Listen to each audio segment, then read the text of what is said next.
If you're over 40 and waking up 3 times a night to use the bathroom, your body is trying to tell you something. A lot of men are turning to CBD to help with prostate inflammation, but it comes with one major hidden catch. Today, we're talking about BPH, your sex life, and how to protect both. If taking 5 milligrams of tadalafil daily for BPH, can I also take a CBD tincture? The short answer to that question is yes. CBD tincture, you're taking it to calm yourself, taking it for sleep, you're taking it for pain. CBD can help with all of that. Help with anxiety, help with sleep, help with pain, help even with inflammation. So it depends on what you're taking it for, but you can take tadalafil with CBD. Just make sure that CBD do have some THC in there as well. And you may test positive on urine test. So if you work in an environment that require urine test, you have to be clean. You have to be very careful with those products, okay? And 5 milligram of tadalafil, very common for BPH because it does work well. BPH is essentially enlargement of the prostate. And here's the prostate. Here's the bladder. Imagine your body cut in half like this, the man. Here's the bladder. Here is the prostate that sits right below the bladder. And this is the seminal vesicle that stores sperm. The prostate function is to add semen fluid to the sperm so it can survive in the vaginal canal and travel up to the uterus for implantation. So this is the pubic bone. This is the pubic bone right here. And the pubic bone should be more like above right here, but this model is like, and the urethra, which is the pipe that connects the bladder that goes through the prostate, go to the penis. So that way you urinate. That's how you urinate. And as when you ejaculate, it comes from the prostate, it goes through again the urethra. The urethra is the pipe that you also bring out urine, right? So it goes through and come out. So urine and semen go through the urethra here, okay? And this is the prostate.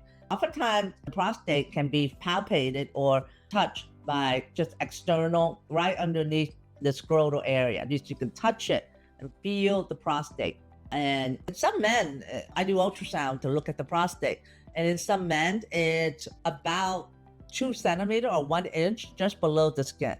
It's very superficial. You can actually feel it. It's about 1 inch below the skin right here, just inside. You can see it. But the best way to reach the prostate is through the rectum right here. When doctors do a finger exam, we put our finger in here and feel for the prostate internally and check the size for the prostate internally. So this the best way is to internal exam where the doctor put the finger in and feel for the prostate.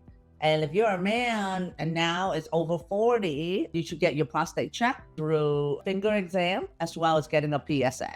Because men, that when you get older, you have an enlarged prostate. And so enlarged prostate is more common than you think, but doesn't necessarily mean that it's cancer. It's enlarged. Oftentimes it can be enlarged as long as it doesn't affect your urine stream, because the urethra, which is the pipe that takes out your urine, go through the prostate. If the prostate is enlarged right here, then it will compress the urethra, which is the tube that brings out your urine.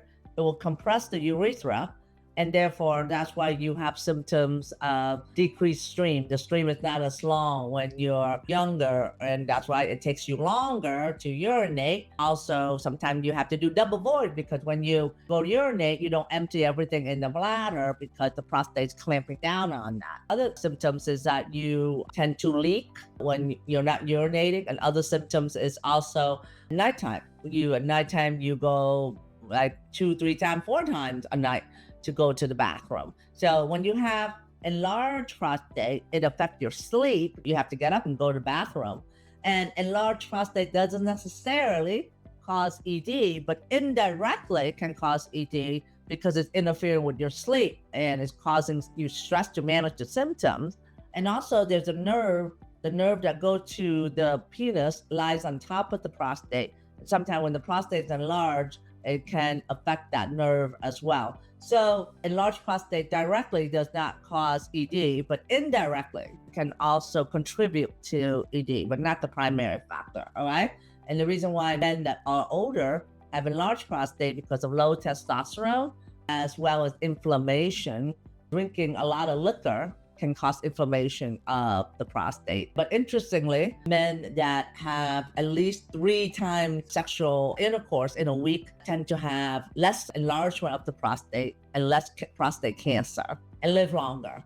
So essentially, if you are sexually active 3 times a week, then it will help with enlargement of the prostate, okay, and development of prostate cancer. So normal size of a prostate is like a walnut. It should be like a walnut size like this, or 30 grams. 30 grams is the normal size of a prostate, probably the same size as this right here, 30 grams. But you'll know when you have enlarged prostate because it's gonna affect your urine stream. It's called lower urinary tract symptoms, or LUTs. That's when you determine whether you need to do a procedure called TURP to go in. So they go into your urethra and they go in through here and make a larger opening so that way you can urinate again. But one thing is this, if you have such an enlarged prostate and it compresses down on the urethra, it's gonna cause retrograde. The urine gonna go backward to the bladder. Sometimes even semen will go backward, retrograde ejaculation. And also the bladder start to get stiff and was filled with scar tissue. So the bladder become not as flexible either. So it doesn't get the urine out. So it has like a backward effect as well. So not only will it affect your urine stream, it may affect the erection, will also affect the functionality of the bladder because of the compression on the bladder itself. If you find that you are urinating more than 2 times at nighttime and your urine stream is not as strong, go see a urologist and get your prostate checked. Oftentimes is it enlarged and it's affecting your urine stream, you're going to be taking medication. But I would tell you this, diet, Mediterranean diet, if you follow a Mediterranean diet, it will also help with decreasing the size of the bladder because it's anti-inflammatory. And also, if you moderate your alcohol content, I mean, keep your alcohol consumption to about 14 drinks or less for the week, because alcohol is inflammation to the prostate. And so those 2 main things can help with the size of the prostate. It mainly is medication, but you can take supplements like saw palmetto, ashwagandha will also help as well too. So ashwagandha, saw palmetto, all of that will also help.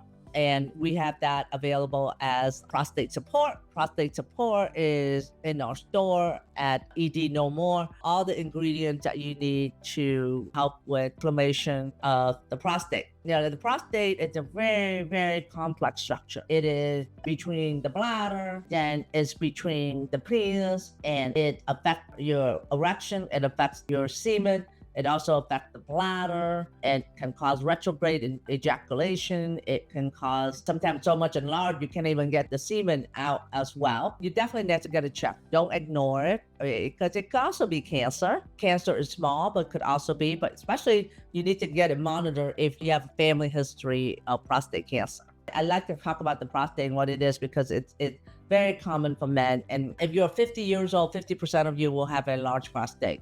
If you're 60 years old, 60% of you will have enlarged prostate. And now we're seeing prostate cancer showing up in younger men in their 40s. Used to be a cancer of men in the 60s and 70s, but now we're seeing it in men in their 40s as well too. So that's why the recommendation is to get checked around 45, okay? Used to be that get checked around 60. Now it's like 45 and even in your 40s. So I hope that helped. Let me know what you guys think. Okay, modern man, if you're struggling with weak erection, low energy, the food you eat could be the big part of the problem. One of the best research-backed ways to boost circulation, support healthy testosterone, and improve sexual performance is the Mediterranean diet. It's packed with food that open up your blood vessel, lower inflammation, and fuel your hormone naturally. I've seen men notice real improvement in both energy and erection within weeks when they shift to this style of eating. So check out the Mediterranean diet link right here below and get that as soon as you can. Stronger testosterone and better erection.